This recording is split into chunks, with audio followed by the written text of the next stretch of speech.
एक बार क्या हुआ, एक बड़ा नास्तिक व्यक्ति था, कभी कथा में नहीं जाए, कभी मंदिर नहीं जाए, कभी राम का नाम नहीं गाए। घर वाले बड़े परेशान, बोले इसका उद्धार कैसे होगा, ये तो कभी नाम बोलता ही नहीं, कभी नाम लेता ही नहीं। तो घर वाले परेशान थे, वो कभी राम का नाम न ले। बहुत प्रयास किया घर वालों ने, हर प्रकार से प्रयास किया कि कभी तो ये एक बार तो भगवान का नाम ले, नहीं लेगा तो पक्का नरक जाएगा। तो फिर क्या हुआ, बोले एक दिन गुरुजी आ गए, सबने कहा गुरुदेव बस एक ही दुख है, घर में तो सब भक्ति करते हैं, भजन करते हैं, पर एक ही बड़ा नास्तिक है। हमने हर प्रयत्न किया कि एक बार ये भगवान का नाम बोले, पर इसने कसम खा रखी है जीवन में भी राम का नाम नहीं बोलूंगा। तो गुरुजी ठहरे। गुरुजी ने कहा चिंता मत करो, अब हम आए हैं तो इसका कल्याण करके ही जाएंगे। महाराज जैसे ही वो आया, सबने कहा अरे गुरुजी आए, कम से कम प्रणाम तो कर लो। अरे ठीक है, अब कहते हो तो प्रणाम कर ही लेता हूँ। आया गुरुजी को प्रणाम करने। गुरुजी ने कहा जैसे ही कमरे में आए ना, बाहर से द्वार बंद कर देना। बोले ठीक है। जैसे वो कमरे में आया, प्रणाम करने के लिए झुका, घर वालों ने द्वार बंद किया और गुरुजी चढ़ बैठे उसके ऊपर। और गुरुजी ने कहा कि आज तुझे छोड़ूंगा नहीं, एक ही शर्त है, तू एक बार राम बोल दे तब तुझे छोड़ दूंगा। अब ये भी ठहरा जिद्दी, इसने कहा गुरुजी कुछ भी कर लो, हम नहीं बोलेंगे। गुरुजी ने गर्दन पकड़ ली, बोले एक बार बोल दे राम। बोले नहीं बोलूंगा, नहीं बोलूंगा, नहीं बोलूंगा। गुरुजी ने गला पकड़ के कहा कि अगर नहीं बोलेगा आज तेरा अंतिम दिन आ गया। उसने कहा चाहे मुझे मार डालो, कुछ भी कर दो, नहीं बोलूंगा। गुरुजी ने तो सोचा आज कुछ भी हो जाए, इससे राम बुलवा के ही रहेंगे। गुरुजी ने गर्दन पकड़ी और दबाई और कहा भैया अंतिम समय है, अब बोल दे राम। अब इसको लगा अब तो सांस लेने में थोड़ी दिक्कत हो रही। इसने सोचा अगर नहीं बोला तो प्राण तो निकल जाएंगे, पर प्रण है नहीं बोलूंगा। तो इसने कहा गुरुजी चाहे आप मुझे जान से मार दो, कुछ भी कर दो, मैंने कह दिया ना नहीं बोलूंगा तो राम नहीं बोलूंगा। गुरुजी ने तुरंत छोड़ दिया, बस हो गया तेरा काम, काम हो गया। क्यों, एक बार तूने राम तो कह दिया, भले यही कहा कि नहीं बोलूंगा राम, पर बोल दिया राम। अब जा, यही नाम तेरा पार करेगा। बोले गुरुजी मैंने तो कहा था नहीं बोलूंगा राम। बोले एक बार बोला ना, बस हो गया। सुन, जब यम के दूत पकड़ के ले जाएंगे और पूछेंगे कि तुझे इस राम नाम के बदले क्या चाहिए, तो कुछ मत मांगना, कह देना इस एक नाम के बदले जो मिलता हो वो दे दो, बस इतना ही कहना। बोले ठीक है। महाराज समय बीता, अंतिम समय आया, यमराज आए, लेके गए। और जैसे ही लेके गए तो सबकी फाइल वहाँ खुलती है ना, उसकी भी फाइल खुली महाराज। क्यों, जितने भी जीवन भर में पाप पुण्य धर्म अधर्म जो भी कर्म हम करते हैं, सबका वही खाता वही रखा है महाराज। जो भी हम करते हैं भगवान रोकने टोकने नहीं आते, क्यों पाप कर रहे हो, क्यों अधर्म कर रहे हो। भगवान कहते बेटा दे दिया मानव जीवन, जितना मनमानी करना है कर ले, हिसाब किताब तो इकट्ठे ही होगा तुम्हारा।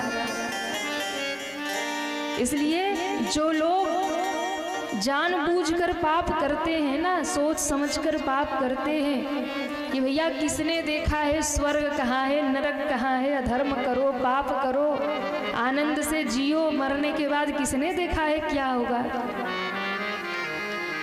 ये अपने मन को बहलाने के लिए कहते हैं। पापी व्यक्ति भी जानता है कि मैं पाप कर रहा हूं, लेकिन फिर भी करता है। और यदि अधर्म और पाप कोई कर रहा है और सोच समझ कर रहा है, तो भैया हिसाब तो देना ही पड़ेगा। क्यों, किसी ने बड़ी प्यारी बात कही है कि उसके अदालत की वकालत बड़ी प्यारी है, उसके अदालत की वकालत बड़ी प्यारी है। शांत रहिए, कर्म करते रहिए, मुकदमा वहाँ जारी है।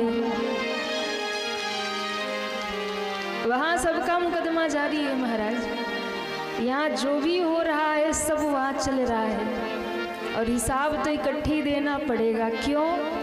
मेरे मालिक के दरबार में हम सबका जीवन खाता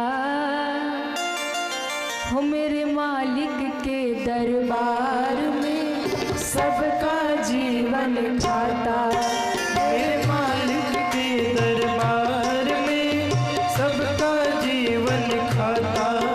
मेरे मालिक के दरबार में सबका जीवन खाता। मेरे मालिक के दरबार में सबका जीवन खाता। जैसा जिसने कर्म किया है, जैसा जिसने किया है, जैसा जिसने कर्म किया है, जैसा जिसने कर्म किया है, वो वैसा फल पाता। मेरे मालिक के दरबार में सबका जीवन खाता। मेरे मालिक के दरबार में सबका जीवन खाता। सभी तालियां बजाते हुए जय हो। हरि बोल।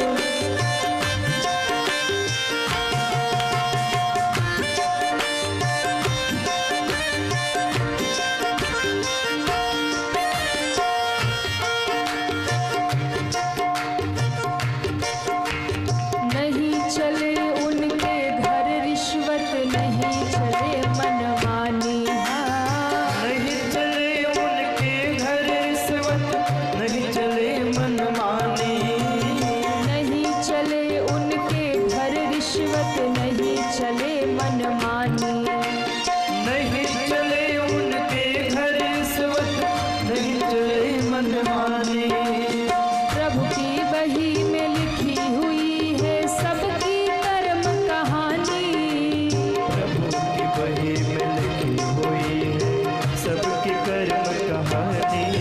मेरे मालिक के दरबार में सबका जीवन खाता।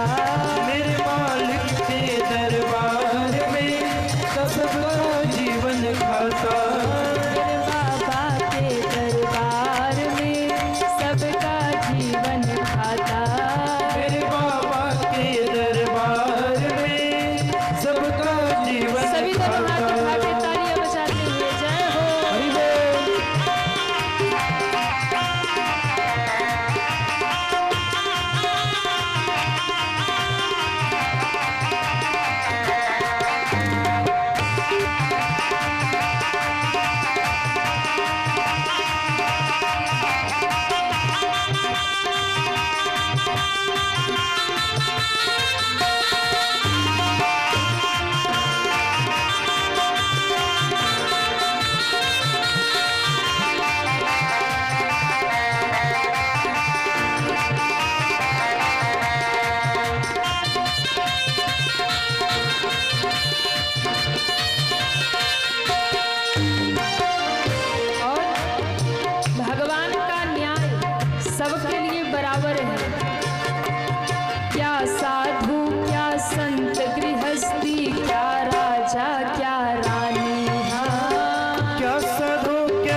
कर्म किया है, जैसा जिसने कर्म किया है वो वैसा फल पाता।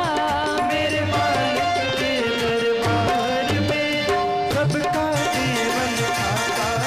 मेरे मालिक के दरबार में सबका जीवन खाता। मेरे मालिक के दरबार में सबका जीवन खाता। सबका जीवन खाता। हाँ, सबका जीवन खाता। जैसा जिसने कर्म किया है वो वैसा फल पाता। मेरे मालिक के दरबार में। सबका लिखा हुआ है महाराज, और जाने के बाद सबको हिसाब देना होगा। उस व्यक्ति की भी मृत्यु हुई, गया, उसका भी बही खाता खुला, हिसाब होने लगा। बोले भैया जीवन भर इसने कुछ अच्छा काम नहीं किया, पूरा मानव जीवन इसने बेकार गवा दिया, कभी अच्छा काम नहीं किया। लेकिन हाँ एक बात है, क्या? बोले एक बार बड़े आफत में पड़कर जबरदस्ती इससे एक बार राम नाम बुलवाया गया था। इसलिए प्राण बचाने के लिए आफत में पड़ने पर इसने केवल एक बार राम नाम बोला है। तो यमराज जी ने कहा अच्छा ठीक है, फिर पूछो उसको कि पहले उसको अपने जीवन भर के सारे कर्मों का फल चाहिए या एक बार राम नाम बोला उसका फल चाहिए। उससे पूछा गया, उसको गुरु जी की बात याद आ गई कि पहले राम नाम का फल मांग लेना, बोलना जो मिलेगा वो दे दो। तो इसने कह दिया कि ठीक है, मैंने जीवन में कोई अच्छा नहीं किया, उसकी जो सजा है तो मिलेगी, लेकिन उसके पहले मैंने जो जीवन में एक बार राम नाम लिया है उसके बदले जो भी मिलता हो पहले मुझे वो दे दो। अब यमराज जी विचार करने लगे, एक बार राम नाम का फल क्या है। यमराज जी सोचने लगे क्या फल दूं, क्या फल दूं। चित्रगुप्त जी से पूछ रहे आप कुछ बताओ, बोले हमें नहीं खबर। तो यमराज जी की बुद्धि चकराई, बोले चलो ब्रह्मा जी से जाके पूछ लेता हूँ कि एक बार राम नाम का फल क्या है। उस जीवात्मा को साथ लिया, ब्रह्मलोक पहुंच गए। ब्रह्मा जी ने कहा अरे यमराज जी कैसे आना हुआ। बोले इस जीव ने जीवन में एक बार राम नाम लिया है और ये कहता है एक बार राम नाम के बदले जो मिलता हो वो दे दो। अब आप ही बताइए ना, इसके बदले इसको क्या दिया जाए।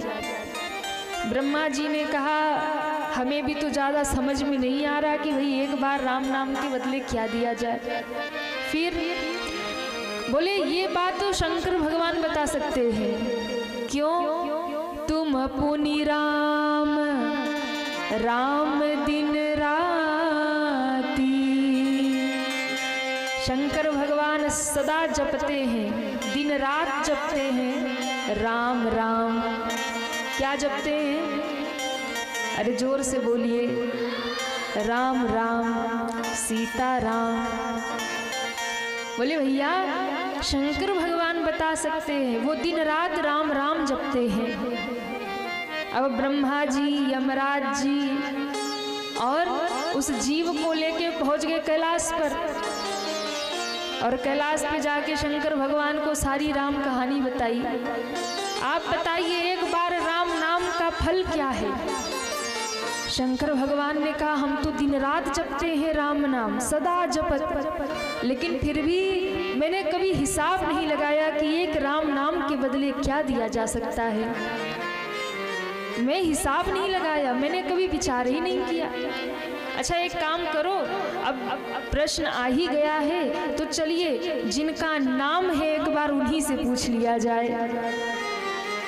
जिनका नाम है उन्हीं से पूछ लिया। सब गए साकेत में महाराज, सब गए राम जी के पास साकेत में, और जैसे ही सब गए, अब देखो ऐसे कोई अकेले आता तो द्वारपाल रोकते भी कि भैया रुको क्या काम है। अब द्वारपालों ने देखा कि भाई बड़े बड़े लोग आ रहे हैं, बड़ी बड़ी हस्तियां आ रही है, स्वयं यमराज जी, स्वयं शंकर जी, स्वयं ब्रह्मा जी आ रहे। किसी ने रोका नहीं, बोले कोई अर्जेंट ही होगा। सबने भीतर तुरंत जाने दिया। राम जी सिंहासन में बैठे थे। राम जी ने देखा इतने लोग एक साथ आ रहे, शंकर भगवान, ब्रह्मा जी, लगता है कोई आफत आ गई है, लगता है कोई बड़ी गहन समस्या है। तो राम जी भी आसन से उठ के खड़े हो गए, आधे रास्ते आ गए और आकर के कहते हैं, अरे भैया एक साथ सभी लोग आ गए, क्या हो गया? सबने हाथ जोड़ा और कहा, प्रभु हम आपसे कुछ जानने आए हैं। क्या? बोले इस जीव ने जीवन भर कोई अच्छा काम नहीं किया, पर एक बार जबरदस्ती से इसने राम नाम बोला है। अब प्रश्न ये है कि एक बार राम नाम का फल क्या है? एक राम नाम का फल बताइए प्रभु। शंकर जी ने कहा, हमें भी समझ नहीं आता, हमने भी पता नहीं किया कि एक बार राम कहने का फल क्या है। ब्रह्मा जी कह रहे, हम तो पोथी पत्रा लेके बैठे ही रहते, पर हमें भी नहीं मालूम। यमराज जी कहते, हमारे पास आज तक ऐसी समस्या आई ही नहीं महाराज। अब आप ही बता दो कि आपका नाम एक बार लेने का फल क्या है? राम जी मुस्कुराए, उस जीव का हाथ पकड़ा और जाकर अपने सिंहासन पे बैठ गए। सबने कहा कि प्रभु आपने बताया नहीं कि एक बार राम नाम का फल क्या है। राम जी ने कहा, मिल तो गया उत्तर, इससे बड़ा उत्तर प्रमाण क्या चाहिए? बोले क्या उत्तर मिल गया, क्या प्रमाण मिल गया? बोले अरे भैया, जिस जीव ने जीवन में कभी अच्छा कर्म नहीं किया हो, उस जीव को मेरे दरवाजे तक लेकर कौन आए हैं? यमराज जी लेकर आए हैं, ब्रह्मा जी, स्वयं शंकर जी, ये सब इसको लेकर मेरे द्वार तक आए हैं। और इसके आते ही मैं सिंहासन से खड़ा हो गया और इसको लेकर मैं अपने सिंहासन पे बैठ गया। अब इससे बड़ा राम नाम का फल और क्या चाहिए? अब इससे बड़ा भी कोई फल हो सकता है? एक बार राम नाम लिया इसने तो ब्रह्मा जी, शंकर जी, यमराज जी सब लेके मेरे द्वार, मैं उठ के खड़ा हुआ, इसको लेके विराजमान हुआ। तो भैया राम नाम की इतनी बड़ी महिमा है कि पापी से पापी व्यक्ति भी भूल से भी यदि एक बार राम नाम ले ले तो उसका उद्धार कर देती है। फिर हम और आप तो प्रेम से गाते हैं, तो राम जी क्यों ना उद्धार करेंगे? हम लोग प्रेम से गाएंगे तो क्यों नहीं उद्धार करेंगे? जब एक बार कोई कह ले, पापी भी कह ले, तो भी उद्धार हो जाता है। इसलिए कलयुग में बहुत सरल मुक्ति का साधन है भगवान का नाम। कलयुग केवल नाम आधारा,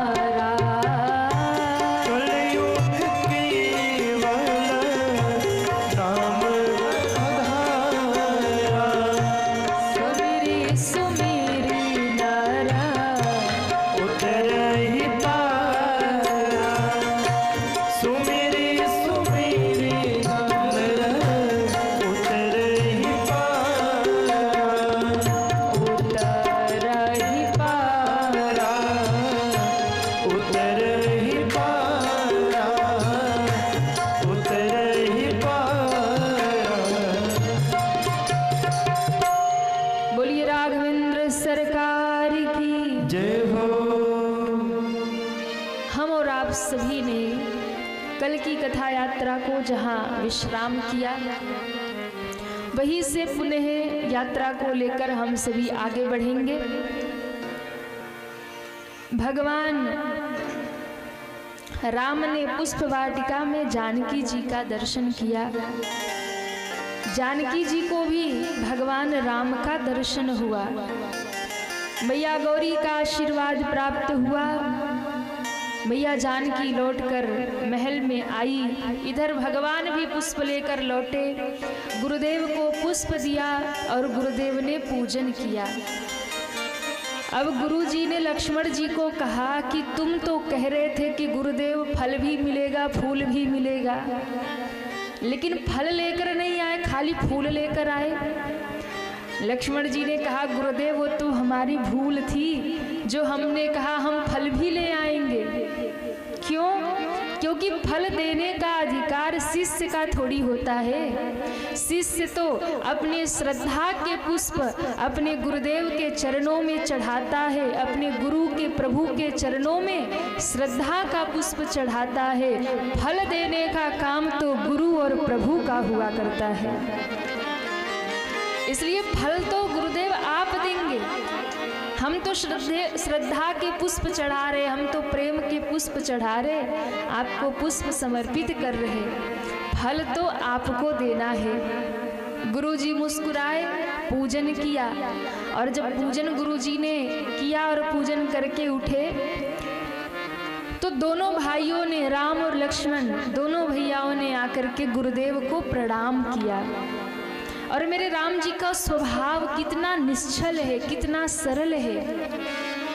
छल तो मेरे राम जी को छूता ही नहीं है महाराज। राम जी ने पुष्प वाटिका में सीता जी का दर्शन किया था ना, सब गुरु जी को बता दिया। गुरु जी हम पुष्प लेने गए थे ना, तो ये धनुष यज्ञ जिनके कारण हो रहा, वो जनक जी की बेटी वहां आई थी और हमें देख के बार बार मुस्कुरा रही थी। गुरुजी ने कहा अच्छा। गुरुजी प्रसन्न हुए और गुरुजी ने उसी समय आशीर्वाद दिया, सुफल मनोरथ होहि तुम्हारे। सुफल मनोरथ होई तुम्हारे। राम लखन सुनि भये सुखारे। राम लखन सुन भये सुखारे। सुफल मनोरथ होहि तुम्हारे। सुफल मनोरथ होई तुम्हारे। राम लखन सुनि भये सुखारे।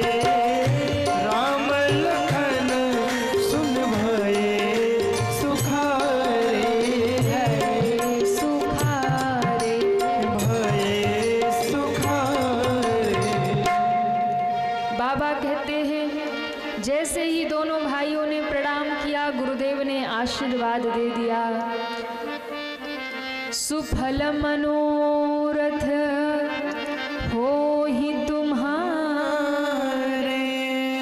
राम लखन सुनि भये सुखारे। गुरुजी ने दोनों भाइयों को आशीर्वाद दिया, तुम्हारा मनोरथ सफल हो। सुन करके राम लक्ष्मण दोनों भैया खुश हो गए। अच्छा देखो, किसी ने कहा कि खुश तो राम जी को होना चाहिए ना, क्योंकि राम जी सीता जी को देख के आए थे, तो राम जी को खुश होना चाहिए कि चलो गुरुजी ने आशीर्वाद दिया, अब विवाह हो जाएगा। लेकिन राम लखन सुनि भये सुखारे, राम जी तो खुश हो रहे, पर ये लक्ष्मण जी क्यों खुश हो रहे? तो कहा देखो लक्ष्मण जी इसलिए खुश हो रहे, पहली बात इसमें दो भाव है। पहली बात तो ये है कि लक्ष्मण जी इसलिए खुश हो रहे हैं कि अब तो गुरु जी का भी आशीर्वाद मिल गया, अब राम जी ही धनुष तोड़ेंगे और जानकी जी से विवाह करेंगे। तो पहली बात तो ये है कि जब राम जी का विवाह होगा तो सबसे अधिक आनंद हमें होगा, क्योंकि जब घर में बड़े भाई का विवाह हो तो छोटे भाई के भी बड़े नखरे होते हैं। तो लक्ष्मण जी को लगा भाभी श्री आ जाएंगे और हम बन जाएंगे देवर, और फिर तो राम भैया जो हमारी नहीं सुनते, हम तो सीधे भाभी की साइड लेंगे, फिर तो भैया को सुनना ही पड़ेगा। तो इसलिए भी लक्ष्मण जी खुश हो रहे हैं कि भैया का विवाह होगा, भाभी आएंगी, हम देवर बन जाएंगे। अच्छा दूसरी खुशी क्या है?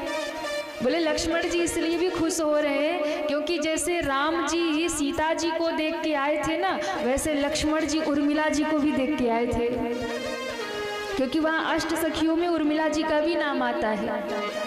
इसलिए मानो लक्ष्मण जी भी खुश हो गए कि अब तो हमारा भी काम हो गया, क्योंकि गुरु जी ने आशीर्वाद दे दिया।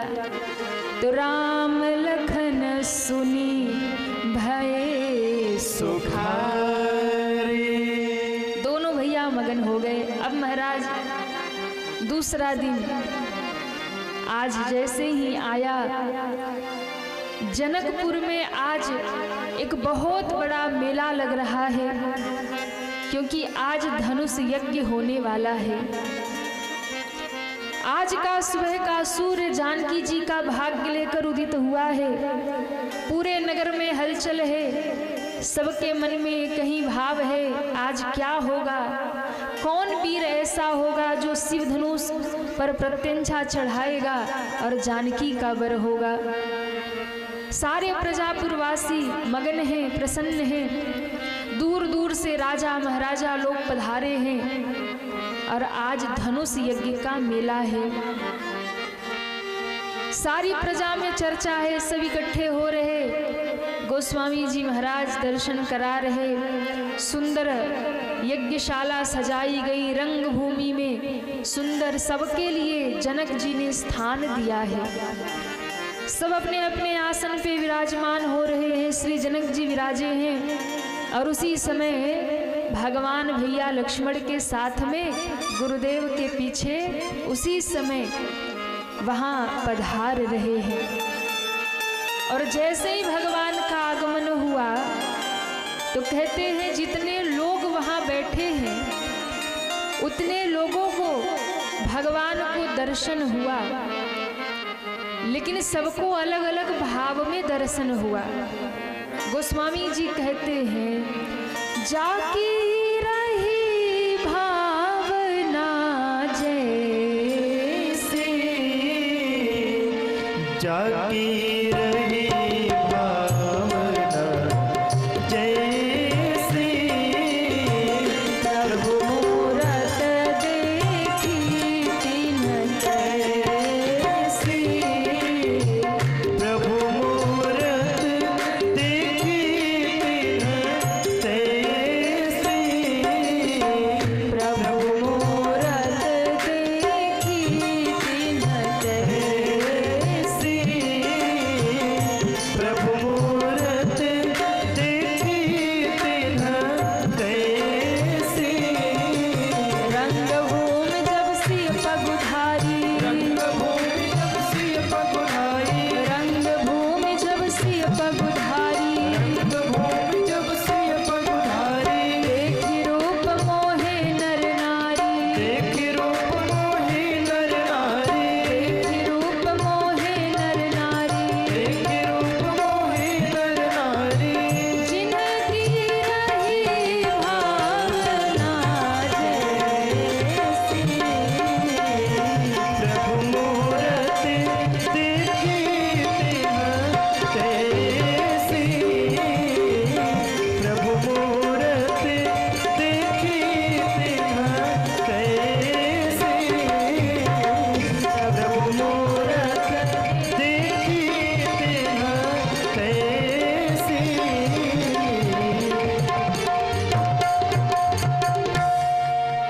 बाबा कहते हैं जैसे ही भगवान ने रंगभूमि में अपने चरण रखे, जिसकी जैसी भावना थी उस भावना के अनुसार ही उसको भगवान का दर्शन हो रहा।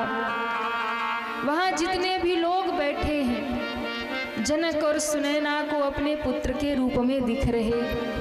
जितने संत महात्मा ऋषि मुनि बैठे हैं, जो ज्ञानी हैं, उन्हें राम जी तत्व के रूप में दिख रहे हैं कि यही वो निराकार ब्रह्म है, ब्रह्म के रूप में दिख रहे हैं। जो वहाँ भगत बैठे हैं उन्हें भगवान के रूप में दिख रहे। जो वहाँ युवतियाँ बैठी हैं उन्हें भगवान एक सुंदर अपने प्रेमी के रूप में दिख रहे, पति के रूप में दिख रहे।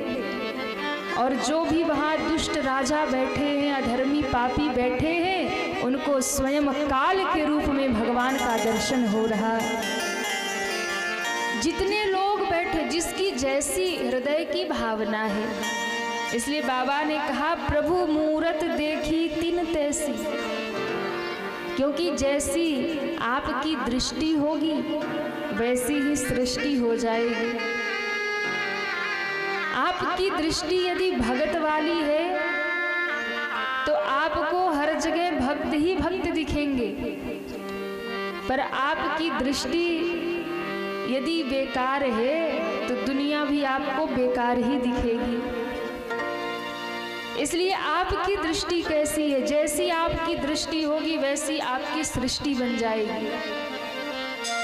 कई लोग मिलते होंगे आप लोगों से भी, अरे महाराज दुनिया बड़ी बेकार है, दुनिया तो ऐसी है, दुनिया। अच्छा, भजन लिखने वालों ने, गीत लिखने वालों ने भी लिख दिया, दुनिया बनाने वाले का तेरे मन में समाई, काहे को दुनिया बनाई। अरे भैया काहे को बनाई, इतनी सुंदर भगवान की दुनिया है, इतनी प्यारी भगवान की प्रकृति है, भगवान ने तो दुनिया को सुंदर बनाया, भगवान ने तो दुनिया को सुंदर सजाया। इतनी सुंदर प्रकृति, कहीं पहाड़ है, कहीं पर्वत है, कहीं नदी है, कहीं समुद्र है। आप देखिए सृष्टि कितनी सुंदर है। बेकार तो हम लोगों ने किया है महाराज। हाँ, भगवान ने तो दुनिया सुंदर बनाई, इंसान सुंदर बनाए, पर महाराज दुनिया में गलत तो हम ही करते हैं और दोष भगवान को देते हैं। काहे को दुनिया बनाई?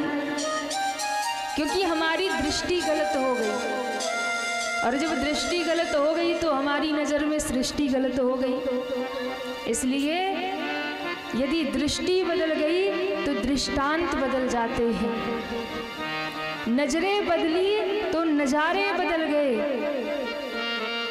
कश्ती ने रुख बदला तो किनारे बदल गए, और यदि आपकी दृष्टि बदल गई तो सारी सृष्टि ही बदल गई महाराज।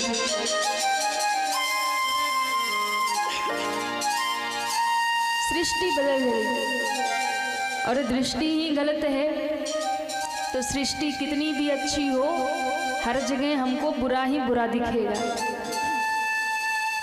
तो देखने का अपना नजरिया, देखने का अपना भाव होना चाहिए। भक्त होता है उसे हर जगह भगवान दिख जाएंगे, पर यदि कोई पापी है तो उसे हर जगह पाप ही पाप दिखेगा। देखने वाला तो कंकड़ कंकड़ में शंकर का दर्शन कर लेगा, पर वही यदि नास्तिक है तो उसे मंदिर में भी पत्थर ही दिखाई पड़ेगा, भगवान नहीं दिखते महाराज, मंदिर में भी उसे पत्थर ही दिखाई पड़ेगा। तो देखने की दृष्टि अपनी कैसी है।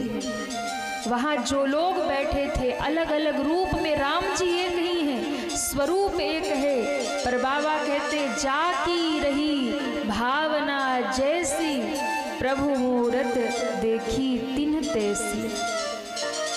जानकी जी का आगमन सखियों के साथ में हुआ, और जानकी जी का स्वरूप जब देखा, रंग भूमि जब सिय पगुधारी, देख रूप मोहे नर नारी। जानकी जी को देख के सब मोहित हो गए, देख रूप मोहे नर नारी। जितने भी स्त्री पुरुष नर नारी वहाँ बैठे थे, सीता जी को देखकर सब मोहित।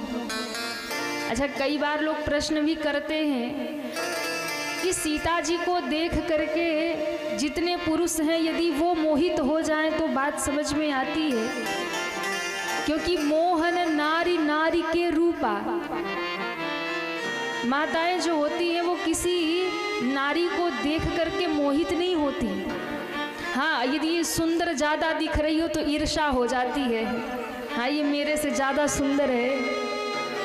पर गोस्वामी जी ने कहा मोहन नारी नारी के रूपा। फिर भी यहाँ जानकी जी को देख के सब मोहित हो गई, देख रूप मोहे नर नारी। तो सीता जी कौन है? सबसे पहली बात तो सीता जी कोई साधारण स्त्री नहीं है, कोई साधारण नारी थोड़ी है सीता जी। कौन है सीता जी? तो कहा सबसे पहली बात तो सीता जी भक्ति है, और भक्ति का दर्शन जिसको भी जीवन में हो जाए, वो स्त्री हो या पुरुष हो, एक बार तो भक्ति को देखकर भक्ति की ओर आकर्षित हो जाता है।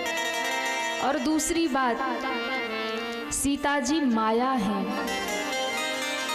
और माया ने सारी सृष्टि को आकर्षित कर रखा है। चाहे वो नर हो नारी हो, कोई भी हो, पशु हो पक्षी हो, माया ने सबको भ्रमित कर रखा है, माया ने सबको मोहित कर रखा है। इसलिए माया से कभी कोई पार जा नहीं सकता। और जानकी जी भगवान राम की माया है, सृष्टि को संचालित करती हैं। इसलिए आज जानकी जी को देखकर सभी मोहित हो गए महाराज।